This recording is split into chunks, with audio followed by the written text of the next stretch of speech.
Friends, അപ്പോൾ ഇന്നത്തെ video വന്നിട്ട് മുഖത്തുണ്ടാകുന്ന കറുത്ത പാടുകൾ, മുഖക്കുരു ഉണ്ടായിട്ടുണ്ടാകുന്ന പാടുകൾ, അതേപോലെ തന്നെ മുഖം നന്നായിട്ട് ക്ലിയർ ആക്കാൻ പറ്റുന്ന നല്ല അടിപൊളി ഒരു ഫേസ് പാക്കാണ്. മുഖം നന്നായിട്ട് ബ്രൈറ്റൻ ആവും, ഗ്ലോ ആവും, നല്ലതായിട്ട് ഈവൻ ടോൺ ആയിട്ട് ഇരിക്കാൻ പറ്റുന്ന ഒരു അടിപൊളി ഫേസ് പാക്കാണ്. അപ്പം നമുക്ക് നേരെ വീഡിയോയിലേക്ക് പോകാം. അതിന് മുന്നേ ആദ്യമായിട്ടാണ് ആരെങ്കിലും എൻ്റെ ചാനൽ കാണുന്നതെങ്കിൽ വീഡിയോ ഇഷ്ടപ്പെട്ടാൽ ഒന്ന് സബ്സ്ക്രൈബ് ചെയ്യുക. അപ്പോൾ നമുക്ക് വീഡിയോ കാണാം.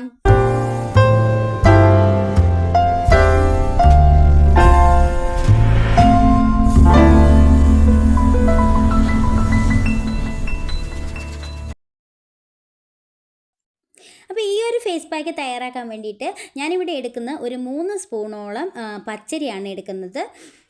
അതിനുശേഷം നമ്മൾ ഈ പച്ചരി നന്നായിട്ട് വാഷ് ചെയ്തതിന് ശേഷം നമുക്കിതൊന്ന് വേവിച്ചെടുക്കണം. ഞാനിവിടെ പച്ചരി 2 തവണയാണ് കഴുകുന്നത്. 2 തവണ കഴുകിയതിന് ശേഷം നമുക്ക് വെള്ളം ഒഴിച്ച് നന്നായിട്ട് വേവിച്ചെടുക്കണം. ഇനി ഞാനിപ്പോൾ കുറച്ച് വെള്ളം ഒഴിച്ച് നന്നായിട്ട് കഴുകിയെടുക്കുവാണ്. കഴുകിയെടുത്തതിന് ശേഷം നമുക്ക് തീയിൽ വെച്ച് വേവിച്ചെടുക്കാം. ഈ ഒരു ഫേസ് പാക്ക് സ്കിൻ വൈറ്റൻ ചെയ്യാനായിട്ട് നന്നായിട്ട് യൂസ്ഫുൾ ആവുന്ന ഒരു ഫേസ് പാക്കാണ്. അതുകൊണ്ട് തന്നെ നിങ്ങൾക്കൊരു ആഴ്ചയിൽ ഒരു 3-4 തവണയൊക്കെ ഇത് യൂസ് ചെയ്യാവുന്നതാണ്. അപ്പം ഞാനിവിടെ പച്ചരി നന്നായിട്ട് വേവിച്ചെടുത്തിട്ടുണ്ട്. ഇനി നമുക്കിതിലേക്ക് പാലാണ് ആഡ് ചെയ്ത് കൊടുക്കാനുള്ളത്. ഇത് നന്നായിട്ട് നികന്ന് കിടക്കാൻ പാകത്തിന് പാലെടുത്താൽ മതി കേട്ടോ.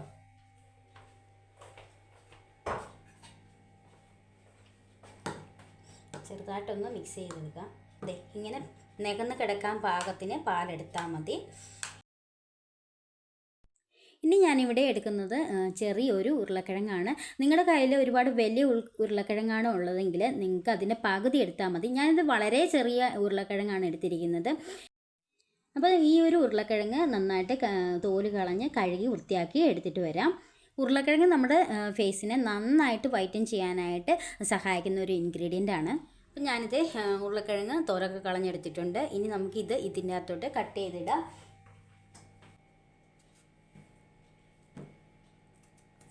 ഇതിനകത്തോട്ട് ചെറിയ പീസസായിട്ട് കട്ട് ചെയ്തിടാം.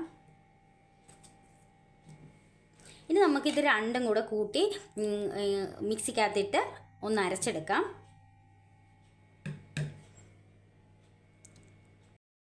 അപ്പോൾ ഞാനിത് നന്നായിട്ട് മിക്സിക്കകത്തിട്ട് അരച്ചെടുത്തിട്ടുണ്ട്. ഇനി നമുക്കിതൊരു സോസ് പാനിലേക്ക് മാറ്റിയിട്ട് ഫ്ലെയിമിൽ വെച്ച് നന്നായിട്ട് കുറുക്കിയെടുക്കണം.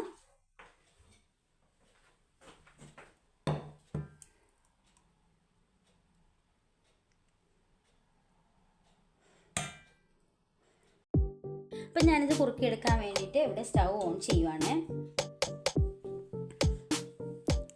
ഇത് ഇലക്ട്രിക് സ്റ്റൗ ആയതുകൊണ്ടാണ് കേട്ടോ. അതെ, ഇതാണ് ഇവിടെ വെച്ച് നമ്മൾ നന്നായിട്ട് കുറുക്കിയെടുക്കാം. എന്നിട്ട് നമുക്ക് നന്നായിട്ട് ഇളക്കി കൊടുക്കാം, അല്ലെങ്കിൽ അടുക്കി പിടിക്കും. പിന്നെ നമ്മൾ ലോ ഫ്ലെയിമിലാണ് ഇത് വെക്കേണ്ടത്, അല്ലെങ്കിലും നമ്മൾ മൂട്ടിൽ കരിഞ്ഞു പിടിക്കാൻ സാധ്യതയുണ്ട്.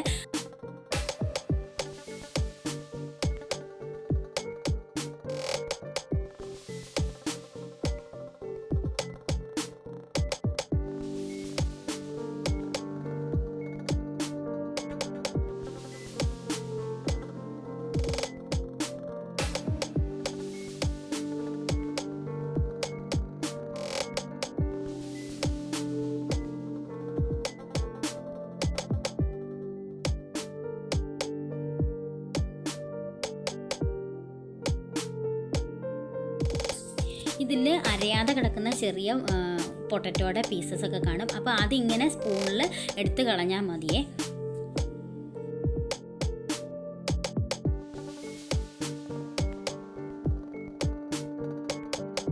ഇപ്പം ഞാനിവിടെ കട്ടകൾ എടുത്ത് കളയാണ്. ഇതിപ്പം അരച്ചത് ഇപ്പോൾ ഇളക്കിയപ്പോഴാണ് ഞാൻ കാണുന്നത് കുറേ കട്ടകളുണ്ടായിരുന്നു. അപ്പോൾ അതെല്ലാം ഞാൻ എടുത്ത് ഇങ്ങനെ മാറ്റിയെടുക്കുവാണ്. അതിന് ശേഷം നമ്മൾ വീണ്ടും ഫ്ലെയിമിൽ വെച്ചിട്ട് നന്നായിട്ട് ഇളക്കി കുറുക്കിയെടുക്കുക. ഒരുപാട് സമയമൊന്നും വേണ്ട ഇത് പ്രിപ്പയർ ചെയ്തെടുക്കാനായിട്ട്. കാരണം ഒരുപാട് വെള്ളമൊന്നും അതിൽ ആഡ് ചെയ്തിട്ടില്ലായിരുന്നല്ലോ. അപ്പം അതുകൊണ്ട് തന്നെ കുറച്ച് നേരം വെച്ചിരുന്നാൽ തന്നെ നമുക്കത് കുറുകി കിട്ടും. ഇപ്പോൾ ഇതിൻ്റെ വെള്ളമൊക്കെ പറ്റി ഏകദേശം കുറുകി വന്നിട്ടുണ്ട്. നമുക്കൊരു ക്രീമി കൺസിസ്റ്റൻസിയിലേക്ക് ആയി വന്നിട്ടുണ്ട്. ഇനി നമുക്ക് ഫ്ലെയിം ഓഫ് ചെയ്തിട്ട് കുറച്ച് നേരം കൂടി ഇളക്കി കൊടുക്കാം. എന്നിട്ട് നമുക്കിത് തണുക്കാൻ വെക്കാം. തണുക്കാൻ വെച്ചതിന് ശേഷം നന്നായിട്ട് ആറിയതിന് ശേഷം മാത്രമേ ഉപയോഗിക്കാവുള്ളൂ. അപ്പോൾ ഞാനിത് തണുത്തതിന് ശേഷം ഒരു ചെറിയ ബൗളിലേക്ക് മാറ്റിയതാണ്. ഇതിന് ബാക്കി വരുന്നത് നമുക്ക് വേസ്റ്റ് ആക്കണ്ട. ഇത് ബാക്കി വരുന്നത് ഫ്രിഡ്ജിൽ വെച്ചിട്ട് നാളെ നമുക്ക് ഉപയോഗിക്കാം. അല്ലെങ്കിൽ ഇത് ഫുൾ ബോഡി നിങ്ങൾക്ക് അപ്ലൈ ചെയ്ത് യൂസ് ചെയ്യാം. ഞാൻ ഫേസ് നന്നായിട്ട് വാഷ് ചെയ്ത് വന്നിട്ടുള്ളതാണ്. അപ്പോൾ നമുക്ക് അപ്ലൈ ചെയ്യാം.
ഡ്രൈ ആവോളം നമുക്ക് വയ്ക്കാം. അതിനുശേഷം നമുക്ക് വാഷ് ചെയ്യാം.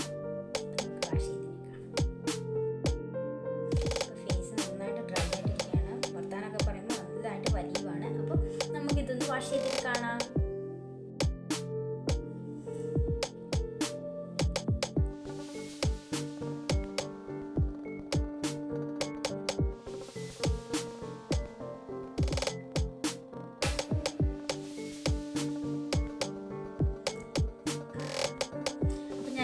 വാഷ് ചെയ്ത് വന്നിട്ടുള്ളതാണ്. നിങ്ങൾക്ക് ലൈവായിട്ട് കാണാം. നല്ല റിസൾട്ട് ഉണ്ട്. നന്നായിട്ട് ബ്രൈറ്റ് ആയിട്ടുണ്ട്.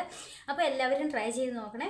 അപ്പോൾ ഇനി നമുക്ക് വാഷ് ചെയ്തതിന് ശേഷം നമുക്ക് ഏതെങ്കിലും ഒരു മോയ്സ്ചറൈസർ അപ്ലൈ ചെയ്യുക. നിങ്ങൾക്ക് ഇഷ്ടപ്പെട്ട നിങ്ങൾ യൂസ് ചെയ്യുന്ന ഏതെങ്കിലും ഒരു മോയ്സ്ചറൈസർ അപ്ലൈ ചെയ്യുക. അപ്പോൾ ഞാൻ മോയ്സ്ചറൈസർ അപ്ലൈ ചെയ്യുകയാണ്. ഞാൻ സിമ്പിളിൻ്റെ മോയ്സ്ചറൈസറാണ് അപ്ലൈ ചെയ്യുന്നത്. ഇത് ഉപയോഗിച്ച് തീരാറായി.